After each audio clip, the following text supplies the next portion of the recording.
प्रवीण भाटी जी, New York, USA से। जी। राधे राधे महाराज जी, आपके श्री चरणों में कोटि कोटि प्रणाम।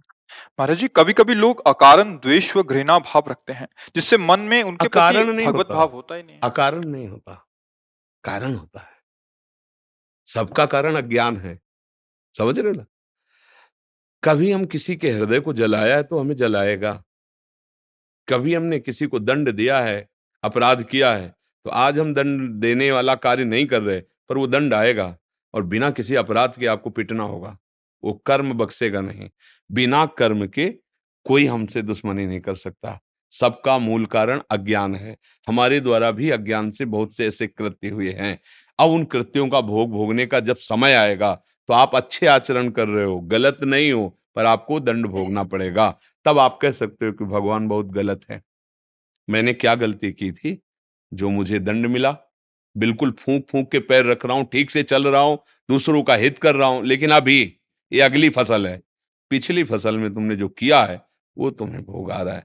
तो जो धैर्यवान जन होते हैं, विवेक के द्वारा चुपचाप सह लेते, नया कर्म नहीं बनाते। जैसे किसी ने प्रश्न किया था कल या परसों कि हम बहुत अच्छे चलना चाहते हैं, बड़ा अच्छा सुलझा हुआ उनका प्रश्न था। पर लोग, हम किसी को परेशान नहीं करते, पर लोग हमारे साथ ऐसा व्यवहार करते हैं कि हम दुखी हो जाते हैं। कल तो हमने कहा था सहना पड़ेगा। तो किसी ने कहा कि सहना नहीं, उठा उठा के पटक पटक के मारो उसको जो तुम्हारे साथ ऐसा करे। ठीक है, आपकी सलाह ठीक है। पीछे का कर्म तो ये दुख दे रहा है, अब आपने उसे पीटा, तो उसके ऐसा नहीं कि हाथ पैर नहीं है, वो भी तुम्हें पीटेगा, दंड देगा, दोनों पुलिस में जाओगे, मुकदमा चलेगा, काम आगे बढ़ा। मतलब तुमने नया जाल फैला लिया, पीछे वाले हिसाब को भुगत करके। जैसे किसी कोई गाली दे रहा है, चुपचाप सुन लिया, राधा राधा राधा, निकल गए, निकल गया कर्म, निकल गया। तुम्हारा जो कर्म जलाया ना हृदय को, निकल गया, खत्म। अब लौट पड़े तुम, अब नई रचना कर रहे हो नए कर्म की, अब उसका भोग भोगना पड़ेगा। ज्यादा लड़ाई बन गई, मारपीट हुई, कहीं वो मर गया, अरे भाई कहीं भी लग जाए, अब जाओ आजीवन कारावास, नया कर्म, तुम्हें दंड देना। लोग समझते नहीं, उद्दंड स्वभाव होते ना, भाई सुलझना है तो सुलझो।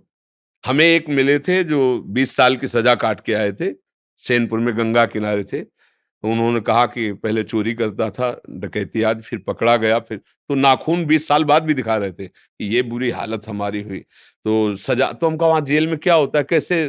तो उनका, महाराज इतना दुखमय जीवन होता है कि 5 जूता रोज कोई सुबह गांव में मार ले, सह लेना चाहिए, पर जेल नहीं जाना चाहिए। वो ऐसा कह रहे थे, उनका अनुभव कि अगर हमें 5 जूता कोई रोज मार ले तो हम सह जाएंगे, पर जेल नहीं जाना चाहिए, ऐसा। तो उनका अनुभव था, वो बता रहे थे। तो हमें चाहिए कि अगर हमें कोई गाली दे रहा है तो मेरा निपटारा हो रहा है, अंदर जो जलन हुई ना कि, तो वो ताप जो प्रकट हुआ, वो आपके पाप को नष्ट कर रहा है, जला रहा है। अब नया कर्म मत करो तो मुक्त होते चले जाओगे, पर अपना स्वभाव ऐसा है कि नया कर्म करके ही रहते हैं। एक गाली, दो गाली, जब तीसरी गाली आएगी तो फिर, भाई हमसे अगर प्रश्न किया जाएगा तो हम परमार्थ मार्ग के पथिक हैं। आपको परमानंद की प्राप्ति, आपको जीवन मुक्त होने वाली बात बताएंगे।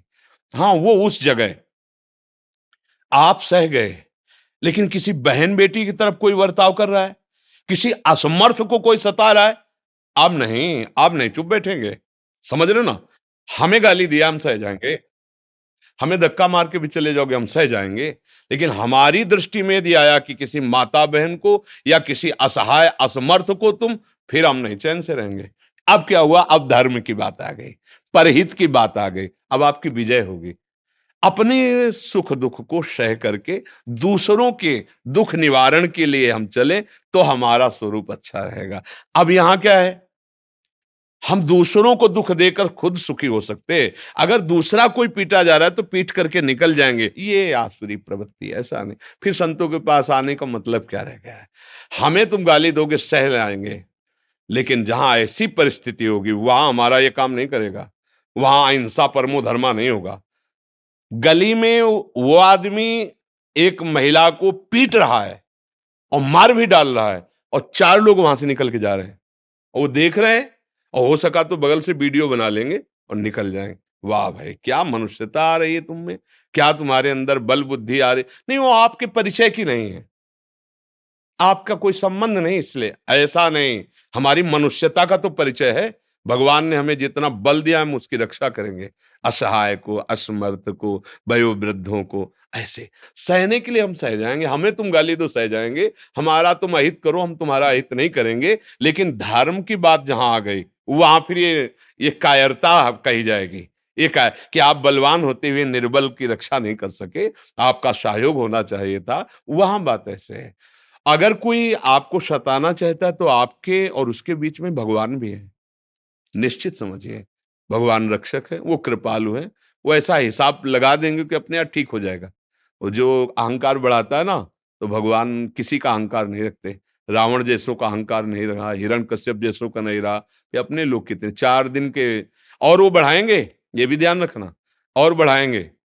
जब बल्ब अपने पावर से ज्यादा जलने लगे तो प्रसन्न होने की जरूरत नहीं है, वो फ्यूज होने जा रहा है। 0 वाट में जब ज्यादा पावर तुम्हें दिखाई देने लगे तो जान लेना फ्यूज होने वाला है। जब कोई अभिमानी ज्यादा आतंक मचाने लगे तो जान लेना फ्यूज होने का नंबर आ गया इसका। क्योंकि वो सर्वशक्तिमान ऐसी जगह, अपने आप उसका नशा हिरन हो जाएगा। अपने को सह जाना चाहिए, पर दूसरों को जब कोई कष्ट दे रहा हो तो अपने को 1000 हाथों वाला समझना चाहिए और फिर बचाने के लिए कूद पड़े। प्राण भी चले जाएंगे तो भगवत प्राप्ति होगी। परहित सरिस धर्म नहीं भाई, शास्त्र सिद्धांत है।